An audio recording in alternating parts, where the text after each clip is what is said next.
Je m'appelle Carole Boinet et je suis directrice de la rédaction des Inrocks.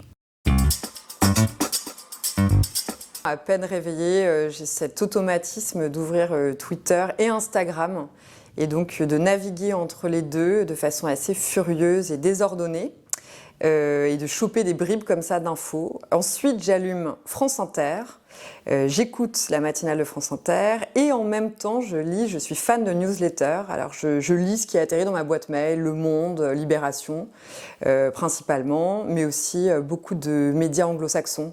Le New Yorker quand j'ai plus de temps, le New York Times, le Guardian, etc. Ça me sert parfois à voir si y a une grosse info qui fait parler, qui a fait parler dans la nuit, par exemple. Souvent, en fait, ça permet aussi de rattraper un décalage avec le monde anglo-saxon dans la culture. Donc, il s'est passé des choses chez eux pendant la nuit ou c'était la journée chez eux. Et donc, nous, quand on se réveille, voilà, ça permet de voir qu'il s'est passé quelque chose parce que Twitter est effaré ou parce que Twitter ne fait que de parler d'un sujet. Ça permet de prendre une sorte de petite tendance quand même, ouais. C'est un peu cliché, mais je lis beaucoup le New Yorker parce que j'ai plus de temps, que je trouve que c'est un média qui est formidable. Je lis en ligne uniquement, pas du tout en papier. Je suis abonnée en ligne, alors voilà, je lis de façon désordonnée des articles qui m'attirent. Ouais, c'est souvent ce que je fais le week-end. Et puis le week-end, en fait, souvent dans la semaine, je mets de côté des articles plus longs. Là, on parle toujours d'Internet, que j'ai pas eu le temps de lire, et donc je vais prendre le temps de lire plutôt le week-end. Voilà. On a les articles du magazine qui sont aussi mis en ligne, en abonné. On a des news, donc qui sont vraiment un suivi de l'actualité culturelle. Et on a aussi des articles plus longs qui sont produits pour le site. Donc tout ça, je dirais qu'on met en ligne par jour entre 15 et 20 articles, news et puis articles plus longs confondus. Je dirais que c'est à peu près une moyenne et on a mis en place depuis 1 an un système de newsletter quotidienne par thème. C'est-à-dire que le lundi c'est agenda, je ne vais pas vous faire tous les jours. Enfin bon, il y a le mercredi c'est cinéma, le vendredi c'est musique, voilà. Ça fonctionne assez bien, le taux d'ouverture est bon et je trouve que ça s'est bien installé. Donc il y a un édito à chaque fois qui ouvre sa newsletter et puis ensuite il y a des articles un peu forts qu'on met dedans. Et je trouve que ça permet en tout cas d'avoir une sorte de résumé ou de point de repère dans la semaine dans le vaste monde de la sphère culturelle. Je m'en rappellerai toujours, Jean-Luc Godard. Jean-Luc Godard meurt et on avait une autre couve de prévue, je peux le dire d'ailleurs parce qu'on en a rigolé ensemble, qui était Phoenix. Et donc j'ai pris cette décision, je venais d'être nommée et j'ai pris la décision donc d'annuler une couve qui était shootée, qui était en boîte pour mettre Jean-Luc Godard en couve. Et donc voilà, ça a été, du coup c'était à la fois une... il fallait gérer tout ça et puis j'ai aussi pris la décision d'augmenter le magazine. Alors on l'a augmenté de mémoire d'une 40aine de pages qu'on a fait 4e vitesse à la fois. On a ressorti des archives, on a reproduit des textes pour faire un magazine parce que Godard était très important pour les Inrocks et donc il fallait pas se louper. Et en fait, quand j'ai été nommée, je me suis retrouvée comme ça à devoir gérer donc la mort de Godard pour les Inrocks. Et je me suis dit que c'était... Ouais, j'aurais pas pu rêver un truc plus casse-gueule, quoi. Je crois que je m'en suis sortie. Mais c'était un petit morceau, ouais.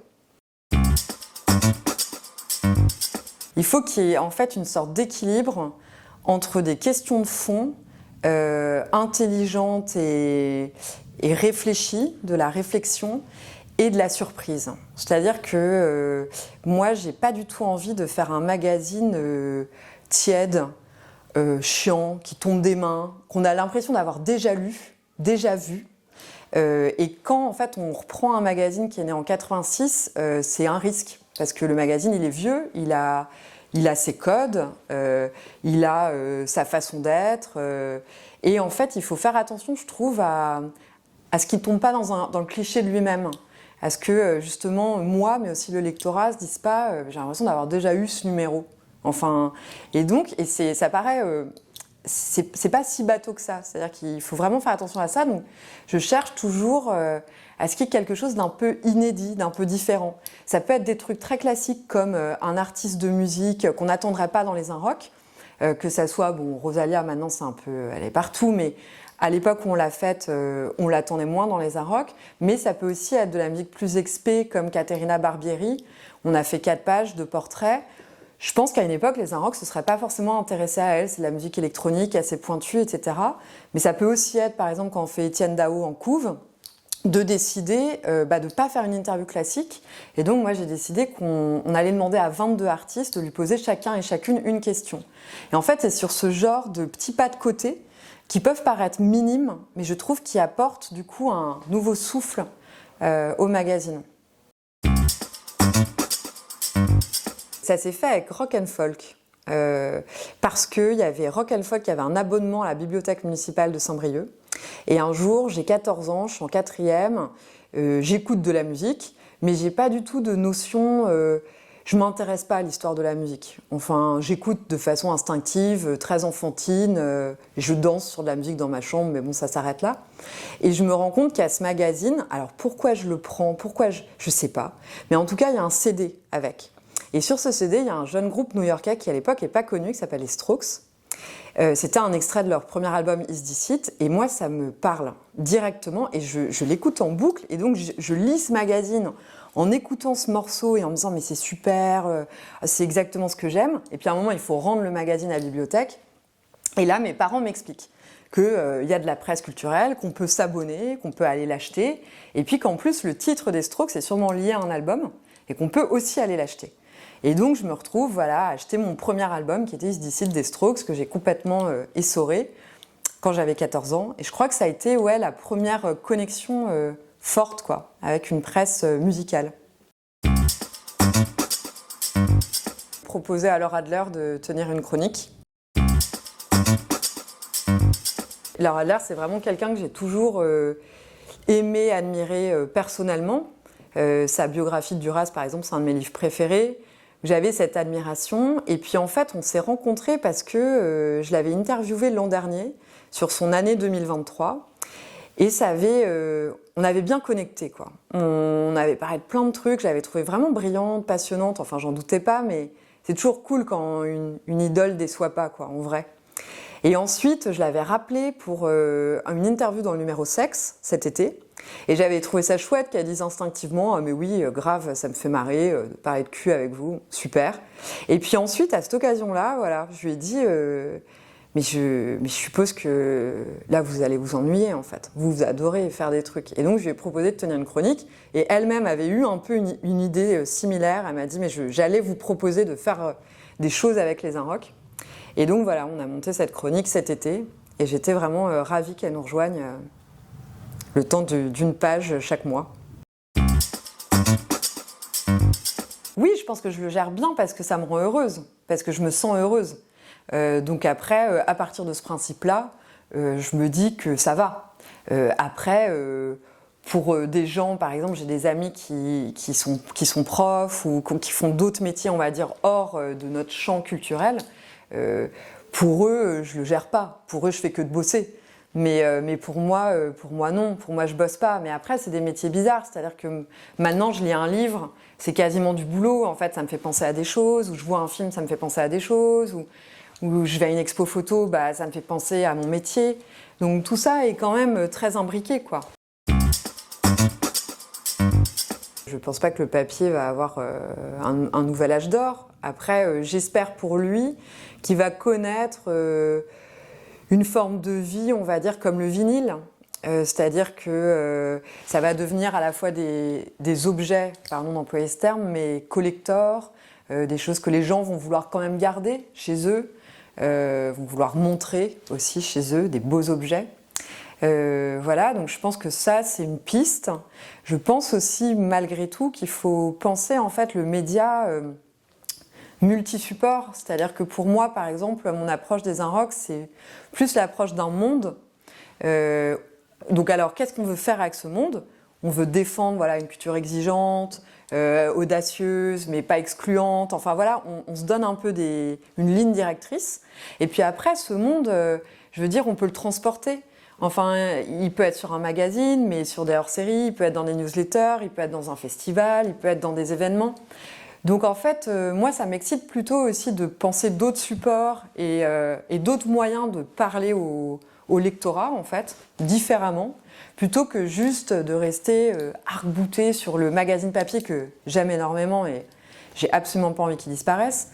Mais je pense qu'il faut aussi en fait travailler d'autres endroits pour justement que si un jour en fait la presse papier s'écroule vraiment et qu'on ne peut plus tenir l'impression pour X raisons, parce qu'il n'y a plus de lecteurs, parce que ça coûte trop cher, parce que l'inflation, parce que...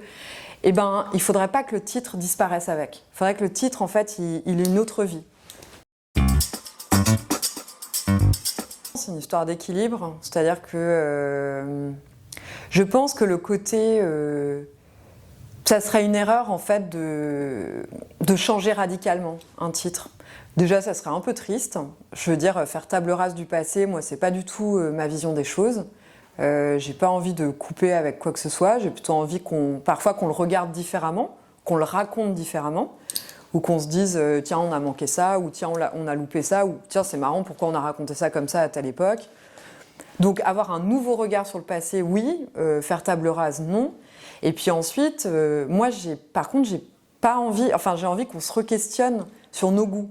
C'est-à-dire que je pense que le goût, il évolue. Alors certes, il y a un ADN, par exemple, qui est plutôt rock, mais pour moi, en fait, les rock, ça ne doit pas parler que de rock. Ça doit plutôt parler et mettre en lumière des propositions qui nous intéressent pour plein de raisons différentes, qui nous paraissent pertinentes, qui nous secouent, qui nous bouleversent, etc. Et puis ensuite, on doit argumenter pourquoi ça nous bouleverse, pourquoi ça nous secoue.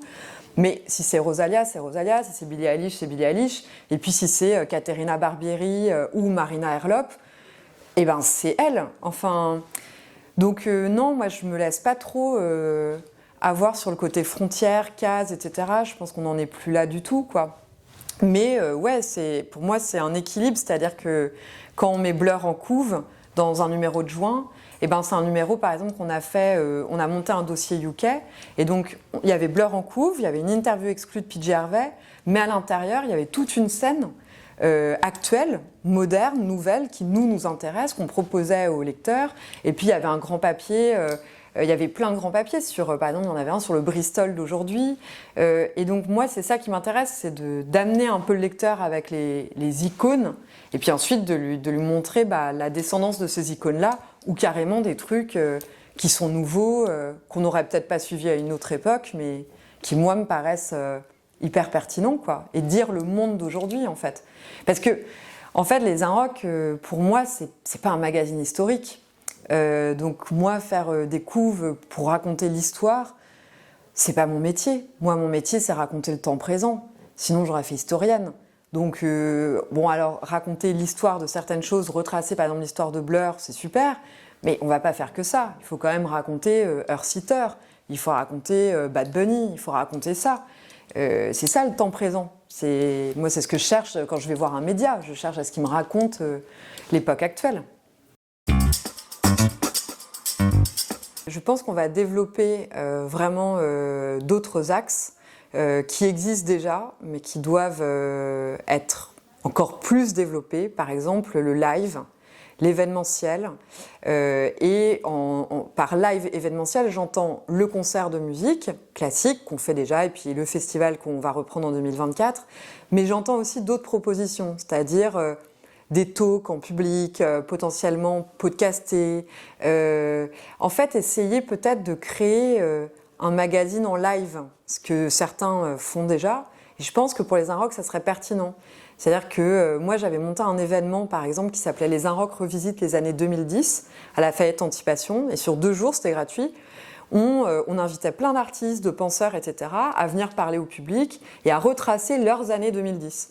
Et donc c'était super parce que se croisaient dans un week-end Vincent Lacoste, Édouard Louis, Jeanne Haddad, les Chiens de Navarre, Pedro Winter, et tout ce monde-là, voilà, se côtoyait. Et puis en plus ça avait été un succès public. Et je trouve que c'est aussi là-dedans que se joue peut-être l'avenir d'un titre comme Les Inrocks. Créer voilà, ce type de moment. Et aussi créer de la vidéo. Ne pas avoir peur en fait des nouveaux supports. C'est-à-dire que pour moi, c'est un monde qu'on transporte. Mais ce monde-là, on peut le transporter sur des supports multiples, et puis on peut le transporter en live. Mais là, j'invente rien. Par exemple, le Festival des Inrocks, ça existe depuis des années, ça va être 35 ans l'année prochaine. Donc encore une fois, voilà, les Inrocks, ça a eu cette pertinence depuis le départ de faire des soirées, principalement concerts, mais les talks, on les travaille depuis super longtemps, les conférences, les ciné-clubs. Et pour moi, c'est sur ces zones-là aussi que se joue l'avenir des Inrocks. Et puis l'autre axe qui m'intéresse, c'est les partenariats.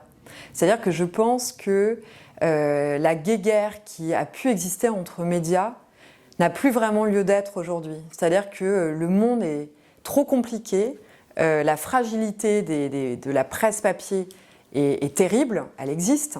Et donc je pense qu'il faut plutôt être solidaires les uns les autres, trouver des axes de collaboration, monter des festivals ensemble, monter un partenariat ensemble sur une chose, une newsletter ou faire une offre abonnée ensemble, mais parce que avec des médias bien sûr avec lesquels il y a une accointance, enfin il y a un terrain un peu commun. Par exemple là c'est pour ça que j'ai proposé au Fooding de tenir une chronique food dans les Inrocks. Je me suis dit nous les Inrocks en interne on n'a pas de pertinence sur la food. Et pourtant on a des pages un peu lifestyle et ça manquait, je me dis tout le monde adore ça la food, enfin tout le monde en parle, là, encore une fois j'enfonce une porte ouverte. Et donc j'ai appelé le Fooding en leur disant pourquoi est-ce qu'on ne montrerait pas un truc ensemble en fait. Moi je vous accueille dans les Inrocks, vous pouvez nous accueillir sur votre site si vous avez envie. Et ça c'est que peut-être le début d'un projet qui ça se trouve va aller plus loin. Je sais pas, on n'en a pas encore parlé, mais en tout cas c'est des petites pierres qu'on pose, je trouve, pour aussi faire des choses ensemble. À mon avis ça c'est une porte une piste vraiment à explorer aujourd'hui dans les médias. Oui, ça me convient, mais dans une certaine mesure. C'est-à-dire que pour moi, les Inrocks, c'est pas la pure critique esthétique d'une œuvre. Ça l'est aussi, mais pour moi, j'ai quand même une approche où tout est politique. Donc, les choix des œuvres qu'on met en avant, à qui on tend le micro, qu'est-ce qu'on raconte. Et puis à travers ce qu'on raconte sur une œuvre, on raconte parfois aussi quelque chose de la société telle qu'elle va, quelque chose du politique. Donc ça c'est une chose. Et puis je trouve que il faut aller un peu au-delà. C'est-à-dire que quand on rencontre un artiste, alors sans lui demander sa vision du monde ou des choses comme ça, parce que c'est pas toujours pertinent et voilà, c'est souvent un peu plantard. Mais je trouve qu'il faut quand même poser des questions qui dépassent un peu le simple cadre de son œuvre. Il faut aller un peu au-delà, il faut parler aussi du monde. Et il faut aussi, moi j'aime bien quand même continuer de faire des sujets société. C'est pas politique pure, mais par exemple dans le numéro de septembre, on a fait un sujet sur les femmes, donc hétéros, qui font des enfants seuls, qui sortent du schéma du couple. Et puis donc voilà, avec les PMA, où elles font un enfant toutes seules. Et je trouve que ça, par exemple, c'est un sujet que j'attends dans les Inrocks. Et il y a des sujets comme ça, société, qui, pour moi, ont leur place dans les Inrocks. Après, ça va pas être, je vais pas traiter de la politique, parce qu'on n'a pas les compétences, et deux, parce que ça serait bizarre, mais la politique culturelle, si, par exemple, où vont les subventions, comment, etc. Pourquoi pas faire des enquêtes là-dessus. Moi, ça me parle. Et puis la politique au sens large, parce qu'encore une fois, pour moi, tout est politique. Moi, j'ai vraiment à cœur quand même de garder l'idée du collectif. C'est-à-dire que les Inrocks, c'est moi, dans le sens où j'en suis le porte-voix, j'ai le final cut, je suis la directrice de la rédaction, mais c'est pas moi. C'est né avant moi, ça aura sûrement une vie après moi. C'est juste à un instant T, moi je prends les rênes de quelque chose, mais pour faire en fait un travail qui est quand même de l'ordre du collectif. Moi j'ai une équipe qui aussi a son regard et son histoire avec les Inrecuptibles. Et donc, je suis vraiment dans le dialogue, c'est-à-dire que je demande l'avis de tout le monde sur une couve, tout le monde donne son avis, je demande l'avis à tout le monde sur la constitution du chemin de fer, et puis on essaye d'échanger sur une œuvre, si on n'est pas d'accord, qu'est-ce qu'on en fait, etc. Donc il n'y a pas vraiment... c'est pas moi qui fais un sommaire, par exemple, en disant on va faire ça, ça, ça et ça, et puis on va mettre machin en couve, et puis c'est telle personne la photographe, et point. Non, c'est vraiment des allers-retours, des échanges. Après, oui, à un moment, je prends la décision, je dis, vous préférez tous telle photo, mais moi pour telle et telle raison. Mais par contre, j'argumente pour telle et telle raison. Je trouve qu'il ne faut pas prendre des décisions arbitraires, non argumentées. Pour moi, ce n'est pas un poste dictatorial, c'est plutôt un poste de coordination. Et puis, c'est un poste aussi pour insuffler une nouvelle énergie, pour peut-être changer le regard de certaines personnes, pour dire les Inrocks, c'est ça, mais c'est peut-être ça aussi un peu, pour les emmener ailleurs. C'est aussi ça, c'est un poste de moteur, en fait. C'est pas un poste de verticalité stupide. Enfin, je le vois pas comme ça. On s'entend très bien, donc on échange. Après, Mathieu Pigasse, ce que j'aime bien, c'est que, c'est quelqu'un de très intelligent, très cultivé, donc avec qui on peut avoir des vraies conversations, enfin, je veux dire profondes, sur la culture, les œuvres, les artistes, ne pas être d'accord. Et ça, il l'accepte vraiment, c'est-à-dire ne pas être d'accord sur un artiste, dire moi j'aime pas, lui il aime bien. Et ce que j'aime bien, c'est que c'est quelqu'un qui connaît vraiment pertinemment en fait sa place et ma place. Et c'est pas de la langue de bois, c'est-à-dire qu'il va jamais interférer dans la ligne éditoriale. Il va jamais m'appeler en me disant mais pourquoi t'as fait ça, ou pourquoi tu fais pas ça, ou j'aime pas la couve, ou non. Il demande pas à voir les couves, il demande pas à connaître le sommaire. Voilà, donc c'est plutôt un dialogue très respectueux, de confiance en fait. Encore aux Inrocks, j'espère. J'espère que je et on sera parvenu à développer ce que j'ai en tête, faire advenir un peu une idée. C'est ça qui est difficile dans la vie, c'est d'avoir une idée, parce que le tout n'est pas d'avoir une idée. Le tout est de matérialiser l'idée. Souvent on dit ouais, il faut avoir des idées, mais des idées, plein de gens ont des idées. C'est assez facile en fait d'avoir des idées. Ce qui est compliqué, je trouve, c'est de les concrétiser. Et puis c'est là où il y a un risque de mettre l'énergie, puis son énergie personnelle, mais l'énergie d'un collectif, d'emmener tout le monde, donc d'avoir confiance dans l'idée, de savoir voilà, qu'on ne va pas se planter, mais en vrai on sait qu'il y a toujours une part de risque, de prendre des risques, et c'est ça en fait le grand challenge, je trouve. Après, donc j'espère que je serai toujours là, et puis moi j'écris un roman, donc j'espère qu'il sera publié, voilà, enfin j'ai signé chez Stock, mais j'espère que je serai allée au bout de ce projet d'écriture. J'ai adoré un livre qui s'appelle Nevada de Imogen Bini, qui est une autrice trans femme américaine. Et ça m'a vraiment surpris. En fait, elle revisite, donc son personnage, c'est un peu elle, hein, Maria, c'est une femme trans à New York. Et en fait, Maria, un jour, prend une caisse et ça part en road trip, quoi. Et du coup, elle revisite un peu le côté mythique de road trip américain, mais un peu à la Jack Kerouac, la Beat Generation et tout, mais avec, en fait, ce personnage trans féminin qui adresse les questions trans. Donc, c'est aussi vachement un bouquin de réflexion sur ce que ça veut dire être trans, c'est quoi, pourquoi, comment, etc. Comment ça lui est venu, comment elle a fait tout ce parcours de transidentité, etc. Et à la fois, l'écriture est hyper furieuse, quoi. Ça va vite, c'est très incisif, c'est rock, en fait, comme livre. C'est rock au sens de ces livres qu'on disait rock, de Kerouac, etc. Et en fait, j'ai retrouvé ça chez elle, mes versions 2023, quoi. Et ça m'a vachement surprise. J'ai trouvé ça vraiment bien.